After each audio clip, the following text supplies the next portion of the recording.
நம்ம படத்துக்கு போகிறோம். ஒரு 3 மணி நேரமோ அல்லது ஒரு 2.5 மணி நேரமோ அந்த படத்தை பார்க்குறோம்.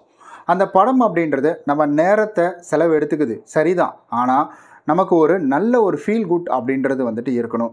அல்ல நல்ல ஒரு என்டர்டெயின்மெண்ட்டாக இருக்கணும், இல்லை நல்ல ஒரு நாலேஜ் உள்ள படமாக இருக்கணும், இல்லை நல்ல ஆக்ஷன் உள்ள படமாக இருக்கணும், இல்லை நல்ல அட்வென்ச்சர் உள்ள படமாக இருக்கணும். சரி, ஓகே. இப்படிலாம் நம்ம நினச்சிட்டு போகிற படம் அப்படின்றது கரெக்டாக அமையுதா அப்படின்னு கேட்டிங்கன்னா, ஸோ அது கொஞ்சம் ரேரு தான். ஏன்னா இப்போ கொஞ்ச நாளாக தொடர்ந்து கேரளா படம் வந்துட்டு நான் பார்த்துட்ருக்கேன் நான். அதாவது எம்புரான் வேறு லெவலில் வந்துட்டு சினிமாட்டோகிராஃபி வந்துட்டு வேறு லெவலில் இருந்துச்சு. அந்த படம்லாம் நான் பார்த்து உண்மையாலுமே ஃபேன்ஸ் மூமெண்ட் அப்படின்னா இது தாண்டா படம் அப்படின்ற மாதிரி வந்துட்டு இருந்துச்சு. சரி, ஓகே. அப்போ ஒரு படத்துக்காக நம்ம நேரத்தை செலவு செய்கிறோம், அது வேல்யூபுளாக இருக்கணுமா இல்லையா? அதுதான் இந்த வீடியோவில் நம்ம பார்க்க போகிறோம். இப்போ நிறையா சுவாரஸ்யமான விஷயங்களை ஒரு 2 படங்க, அதாவது வந்துட்டு டிடி மாமன் அப்படின்ற படத்தையும் வந்துட்டு பார்க்க போகிறோம். ஒரு படத்துக்கு என்ன தேவை, அந்த படத்துக்கு நான் ஏன் பார்க்க போகணும் அப்படின்றத நம்ம இந்த வீடியோவில் முழுமையாக பார்க்க போகிறோம். வீடியோவை ஸ்கிப் பண்ணாமல் பாருங்கள். முதல்ல மாமன் படம் சூரிய அவர்கள் நடித்தது. ஸோ ரொம்ப இப்போ கொஞ்ச நாளாகவே பயங்கர பீக்கில் இருக்கக்கூடிய ஒரு நடிகர் சூரி. ஸோ அவருடைய வளர்ச்சி அப்படின்றது பயங்கரம். ஸோ அது எல்லாருக்குமே தெரிஞ்ச விஷயம் தான். அதை பற்றி நம்ம எக்ஸ்பிளைன் பண்ணணும் இந்த வீடியோவில் அப்படின்றது வந்துட்டு அவசியம் கிடையாது. ஓகே, மாமன் அப்படின்ற படம் எப்படி இருக்குது அப்படின்னு கேட்டிங்கன்னா, ரொம்ப சுருக்கமாக இந்த கதையை நம்ம சொல்லிடணும்னா, இது நார்மலாக எல்லா வீட்லேயுமே நடக்கக்கூடிய ஒரு கதை தாங்க. அதாவது சூர்யா அவர்களுக்கு அக்கா இருக்கிறாங்க. அந்த அக்காவுக்கு வந்துட்டு குழந்தை ரொம்ப வருஷமாக குழந்தை இல்லாமல் இருக்குது. அப்புறம் லேட்டாக குழந்தை பிறக்குது. குழந்தை பிறந்தவொடனே அந்த குழந்தைய வந்துட்டு இவரோட குழந்தையா, சூர்யாவுடைய குழந்தையா வந்துட்டு பார்க்குறாரு. இது தாய் மாமனாலே இந்த பாசம் அப்படின்றது கம்பல்சரி இருக்கும். பட் இந்த படத்தில் ஒரு படியெலாம் மேலே போயிட்டு, ஏன்னா இந்த கதை வந்துட்டு இவருடைய கதை அப்படின்னு வந்துட்டு சொல்கிறாங்க. அதாவது சூர்யா அவர்களுடைய கதை, அவர் சொன்னது அப்படின்றது வந்து சொல்கிறாங்க.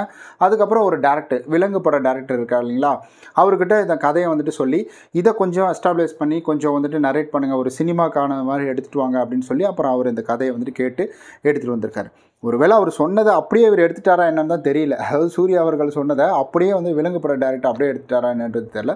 சரி, ஓகே. இந்த கதை இப்படி தானே ஆரம்பிக்குது. ஒரு நார்மலான கதை, சென்டிமெண்ட்டான கதை. நம்ம கொஞ்ச நாளாகவே யாராவது ஃபேமிலியை பற்றி படம் எடுங்கப்பா, எங்கப்பா போயிட்டீங்க, இந்த பாக்கியராஜ் இவரெலாம் இருந்தார், பயங்கரமாக படம் எடுத்துகிட்டு இருந்தார், பாண்டியராஜா இவரெலாம் எடுத்துகிட்டு இருந்தார், பட் இப்போ ஆளையே காணும். சரி, ஓகே. அந்த மாதிரி தான் நமக்கு இருந்துச்சு. சரி, இந்த படம் வந்தோடனே நிறையா பேருக்கு பயங்கர ஃபீல், சூப்பராக வேறு லெவல் அப்படின்ற மாதிரி. படம் வந்துட்டு நல்ல ஒரு ஃபீல் அப்படின்றது கொடுக்குதுங்க. அதாவது நமக்கு என்னென்னா, ஒரு ஃபேமிலி ஓரியன்டில் நம்ம போய் ஒட்டிடுறோம், அவ்வளவுதான். ஃபேமிலிக்குள்ளே நம்ம மிங்கிள் ஆகிறோம். ஒரு நல்ல ஒரு என்டர்டைன்மெண்ட், நல்ல ஒரு ஃபேமிலிக்கான படம் அப்படின்னு எடுத்துக்கிட்டிங்கன்னா, ஃபேமிலியோட குடும்பத்தோட அப்பா அம்மா, இந்த இடத்துல எதுக்குங்க லாஜிக் கீஜிக்கலாம், இந்த இடத்துல எதுங்க சினிமாட்டோகிராஃபிக்கெலாம், எதுக்கு அதெல்லாம் தேவை? ஃபேமிலி கூட சந்தோஷமாக கொஞ்சம் நேரம் நம்ம வீட்டில் நடக்கிற கதையை எல்லாத்தையுமே நம்ம திரையில் பார்க்குறோம். நம்ம வீட்டில் நடக்கக்கூடிய சண்டை, சச்சரவு, மனசுதாபம், இது எல்லாத்தையுமே நம்ம அங்கே பார்க்குறோம் அப்படின்ற பட்சத்தில் ஸோ கண்டிப்பாக இந்த படத்தை கொண்டாடக்கூடிய விஷயம் தாங்க.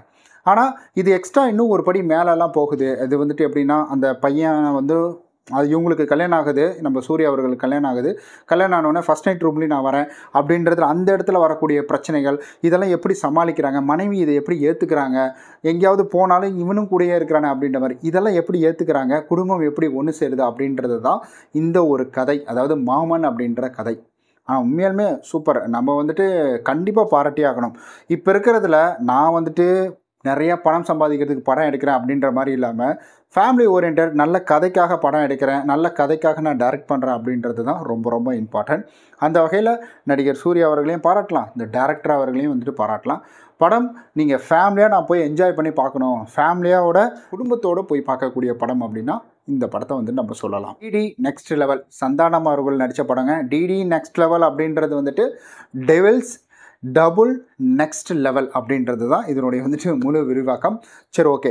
இந்த படம் எப்படி இருக்குது அப்படின்னு கேட்டிங்கன்னா, ஒரு சந்தானம் அப்படின்னு எடுத்துக்கிட்டாலே ஒரு நல்ல ஒரு காமெடி. இந்த படத்தை நம்ம வந்துட்டு ஸ்டார்டிங்லேயே ஒரு மிகப்பெரிய வந்துட்டு ஒரு பஞ்சாயத்துலேயே ஆரம்பித்த படம் அப்படின்னு வந்து சொல்லலாம். பாட்டு ரிலீஸ் பண்ணாங்க, கோவிந்தான்ற பாட்டு ரிலீஸ் பண்ணாங்க. அதில் நிறைய கான்ட்ரவர்சி அப்படின்றது வந்துச்சு. ஆனால் அந்த பாட்டை நான் முதல் தடவை கேட்கக்குள்ள யோசித்தேன், இது என்ன இவ்வளோ டேரெக்டாக வந்துட்டு சொல்லியிருக்காங்களே. கோவிந்தா அப்படின்றது வந்துட்டு ஒரு சாமி பேரை சொல்கிறோம், ஆனால் வந்துட்டு இந்த படம்னு சொல்லலை, ஜென்ரலாகவே கோவிந்தா அப்படின்றது ஒரு சாமியோட இது, சாமியோட நாமத்தை நம்ம சொல்கிறோம். பட் அந்த கோவிந்தான்ற வார்த்தையை ஏதாவது என்கிட்ட தொலைஞ்சு போச்சு, இல்லை என்கிட்ட ஏதாவது திருடு போச்சு, இல்லை வந்துட்டு நாம அடிச்சிட்டாங்க, இந்த மாதிரி ஒரு விஷயங்கள் ஏன் வருது, கடவுளை வச்சு ஏன் இந்த காமெடி அப்படின்றது தெரில. பட் ஆரம்பத்துலேருந்து யார் இதை பழக்கி விட்டாங்கன்னு தெரில, இது அப்படியே தான் வந்துட்டு கிடையாது காலங்காலமாக. ஏதாவதுனா என்ன அவன் காசு கோவிந்தாவா, என்ன அவன் காசு நாம போட்டுச்சா அப்படின்ற மாதிரி சொல்லுவாங்க. ஆனால் பணத்திலேயே புலங்குறவர் வெங்கடாஜலபதி அவர்கள், அவரை இப்படிலாம் பண்ணுறது தான். சரி ஓகே, எனிவேங்க நம்ம அதுக்குள்ளே வந்துட்டு போவேனா. அந்த மாதிரி ஒரு கான்ட்ரவர்சியில் அந்த பாட்டில் இருக்கக்கூடிய சர்ச்சையை வச்சு தான் இந்த படம் ஆரம்பிச்சுது. அப்புறம் இவங்க நடிகர் சிம்பு அவர்களும் அப்புறம் ஆர்யா தான் பணம் போட்டு செலவு பண்ணியிருக்கிறாரு அப்படின்னு வந்து சொன்னாங்க. ஸோ இந்த மாதிரி இவங்கெல்லாம் வந்துட்டு இந்த படத்தினுடைய ப்ரமோஷனுக்காக ப்ரெஸ் மீட் அப்படின்றதுக்குள்ளே போகிறாங்க. அங்கே இவங்க ஜாலியாக பேசிக்கிறது, இதை வச்சு இன்னும் கொஞ்சம் நிறைய எதிர்பார்ப்பு அப்படின்றது இந்த படத்துக்கு வருது. இந்த படத்துக்கு எதிர்பார்ப்பு வந்த உடனே அந்த படத்துக்கான நம்ம எல்லாம் யோசிச்சு போகிறது என்னென்னா, சந்தானம்னா காமெடி இருக்கும், 4 பஞ்ச் இருக்கும் அப்படின்ற மாதிரி. பட் சந்தானம் அப்படின்றது சைலண்ட்டாக இருக்கிறாரு, மற்ற கேரக்டர்லாம் வச்சு செஞ்சுட்டு இருக்கிறாங்க. அண்டு மொட்டை ராஜேந்திரனாக இருக்கட்டும். ஸோ இதுலேயும் வந்துட்டு அந்த எலி வர்ற சீனு இதெல்லாம் வந்துட்டு ரொம்ப சூப்பராகவே இருக்குங்க படத்தில். படம் அப்படின்றது பார்த்திங்கன்னா, நான் இன்னும் சிம்பிளாக அந்த படத்தை பற்றி சொல்லணும் அப்படின்னா, ஒரு நம்மளை மாதிரி வந்துட்டு நம்மளை மாதிரில நான் இப்போ தான் 2வது வீடியோ பண்ணுறேன் நான். ஸோ ஒரு ரிவ்யூ பண்ணுறவங்க, படத்தை கழுவி ஊற்றுறவங்க, அதில் வந்துட்டு ஒருத்தர் ஆத்திரப்பட்டு பேய் என்ன பண்ணுதுன்னா, இவனை எப்படியாவது இந்த வந்து மாட்டி விடணும்னு சொல்லிட்டு ஒரு படத்தை ஒரு தேட்டருக்கு வந்து ரிவ்யூக்காக கூப்பிட்ட உடனே அவரும் போகிறாரு.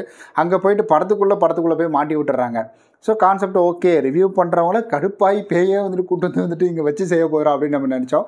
ஸோ அதே போல் தான் அந்த ஒரு விறுவிறுப்பு தன்மை அப்படின்றது வந்துட்டு படத்தில் நல்லாவே இருக்குது.